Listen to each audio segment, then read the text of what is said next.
ok? Eu quero conversar com vocês hoje sobre casamento e matrimônio, duas palavras que têm uma conotação muito próxima de sinônimos, mas eu quero falar sobre duas fases do relacionamento. Quando eu falar de casamento, eu vou estar falando da primeira fase, do primeiro momento.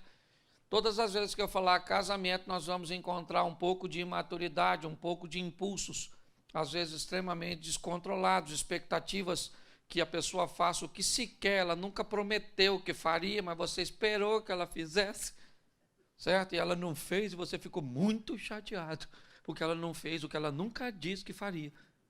E, aliás, nem sabia que você queria isso, ok? E todas as vezes que eu usar a palavra matrimônio, eu vou falar de uma fase mais profunda deste relacionamento.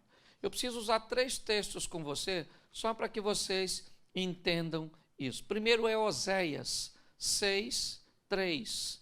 No livro de Oséias, capítulo 6, verso 3, nos diz assim: então, conheçamos e prossigamos em conhecer. Só até aí. Ezequiel, capítulo de número 47. Ezequiel 47.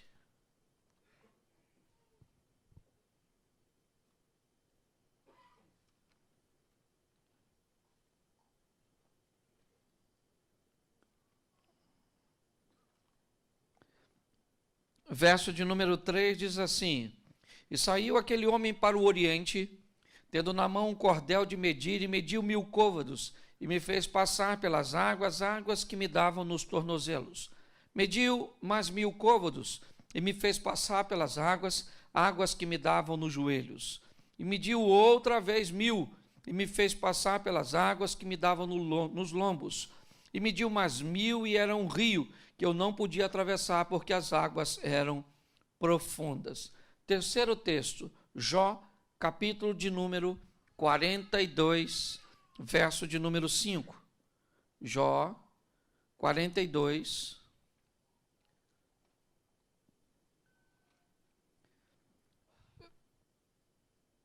verso de número 5 diz assim: com o ouvir dos meus ouvidos ouvi, mas agora te veem os meus olhos. Você pode fechar os seus olhos por um momento?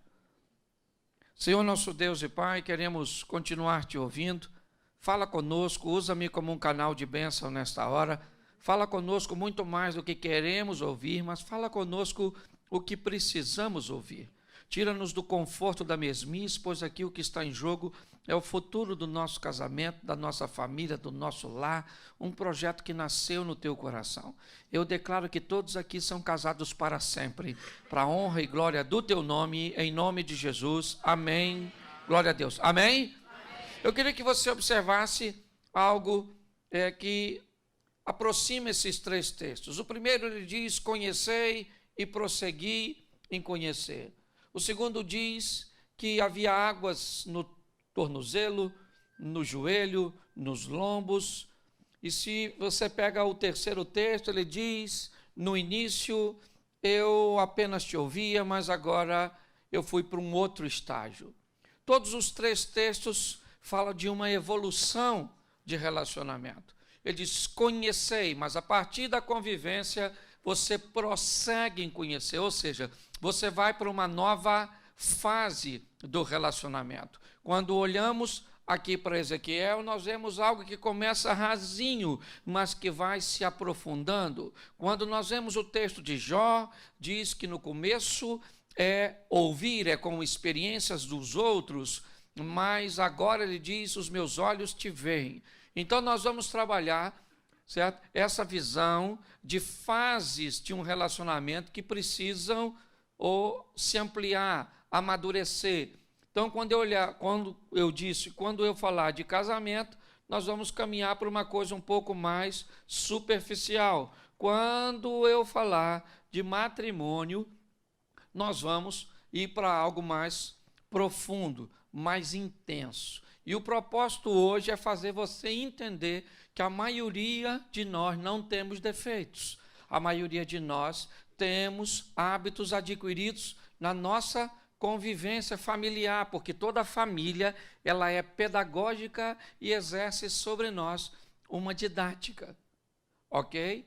O problema é que casamos com pessoas que estudaram em escolas diferentes da nossa, aprenderam coisas diferentes, horários diferentes, maneiras diferentes, e quando a gente se casa, é que isso aparece, certo? A Bíblia nos dá um ensinamento muito legal quando o assunto é casamento. Parábola das 10 virgens. Lembra da parábola das 10 virgens? As 10 virgens estavam lá. 5 eram loucas, 5 eram prudentes, porque o noivo estava vindo. E para mim, prudente não eram as noivas, era o noivo. Por quê? Porque o cara vem, o noivo vem, e o noivo só pega mulher de lâmpada acesa. Mulher que tiver de lâmpada apagada, o noivo não pegava. Que informação a Bíblia está querendo me dizer? Nunca pegue ninguém no escuro. Não é no escuro. A palavra trevas na Bíblia também traz uma conotação de ignorância. Lembra que na Bíblia diz que há uma batalha entre o reino das trevas e o reino da luz, reino das trevas, o reino da ignorância, reino da luz, o reino do conhecimento. Então, o que a Bíblia está dizendo, quem vai casar, e eu sei que essa informação chegou para você atrasada, mas vai servir de terapia. O que acontece é o seguinte: não se case no escuro, não se case sem conhecer a pessoa que você vai viver com ela até a próxima eleição para presidente. É muito pior que isso. E até que a morte e a perspectiva de vida aumentou. Antigamente, o pessoal morria com 65. Hoje, se for sogra, então, tem uma saúde irritante, não é? E o maior desafio de uma sogra é saber que ela não nasceu depois que você casou. Ela estava lá e foi você que escolheu. Ok? Então nós vamos brincar um pouco com isso, até porque para falar de coisas tão difíceis, tem que ser com humor, ok? Mas estabelecer essa linha de entender onde minha esposa estudou, o que ele aprendeu, o que ela aprendeu, certo? Na sua infância, horários e uma série de fatores. Mas nós vamos falar aqui, primeiro, né, sobre essa questão do casamento. Nós vamos definir casamento como expectativas. Então, problemas versus pessoas é igual a que resultado? Depende do tipo de pessoa. Ok? Todos nós temos problemas, sim ou não? Sim, se você não tem problema no casamento, provavelmente você não é casado. Você fez qualquer coisa na sua vida, você fez um acordo com a mulher, mas se você não tem problema. Então, esse negócio, pastor, eu tenho um casamento perfeito. Para mim, água limpa demais não dá peixe. Eu sou dessa tese. Por onde eu tenho passado, casamento normal é aquele casamento de fase. Tem época que está tudo que a gente não briga. Nossa, Jesus pode voltar que eu estou dentro. Mas tem aquela época que dependendo se ele voltar, ele nem entra, é na verdade, na sua casa, que o troço está pegando fogo. E isso é muito legal. E isso é relacionamento sadio. Relacionamento sadio, salutar, não é aquele onde as pessoas não têm problema, e sim aqueles, olha só, o que é casamento perfeito na minha definição? É onde o intervalo das brigas são longos e a intensidade é fraca. Se você fez isso, pastor, no começo a gente brigava uma vez por semana e tacava faca, copo, panela. Então estava ruim. E hoje vocês brigam? Hoje a gente briga de 6 em 6 meses. E taca o quê? Almofada, pano de prato. Significa que evoluiu bastante, na verdade. Sim. No começo você xingava a mãe, agora você já está xingando a avó. Vai diminuindo de intensidade. Ok? Então, se nós entendermos isso, fica bem mais fácil. O grande problema é que quando nós vamos nos casar, nós temos algumas expectativas. Eu vou falar algumas que talvez você pensou, e se não pensou, você vai se adaptar. A primeira delas é a expectativa para definirmos casamento. Antes de casar, nós pensamos assim: o que eu sinto vai se manter ou vai aumentar. Quem não pensou isso? Hoje eu gosto dela, mas eu vou gostar muito mais. E mesmo se eu não gostar mais, só a intensidade que eu gosto já é o suficiente. Provavelmente você pensou isso, não precisa levantar a mão. Certo? Outra coisa que nós pensamos, o que sentimos sempre será mais forte do que tudo que vamos enfrentar. Pode vir o que vier. Provavelmente você pensou isso. Certo? Isso são expectativas que o casamento traz consigo. Outra expectativa, eu quero ir com você até a morte. Outra expectativa, o nosso casamento vai ser lindo. Certo? A nossa casa vai ser especial. Os nossos filhos serão bonitos, inteligentes e bem-sucedidos. Normalmente as pessoas que se casam com essa expectativa. Isso aí, o dia do nosso casamento vai ser sensacional, só vai ter gente bonita. Você só se esqueceu dos seus parentes. Não é verdade? Sim. Mas você faz planos, por quê? Porque não tem problema nenhum esperar quem está entrando num relacionamento, entra no relacionamento, ok, com boas expectativas, sim ou não? O problema é que toda expectativa não correspondida tem tendência a gerar algum nível de frustração. Enquanto você se depara com resultado negativo, mediante aquilo que você esperava, isso pode trazer sérios problemas para você, certo?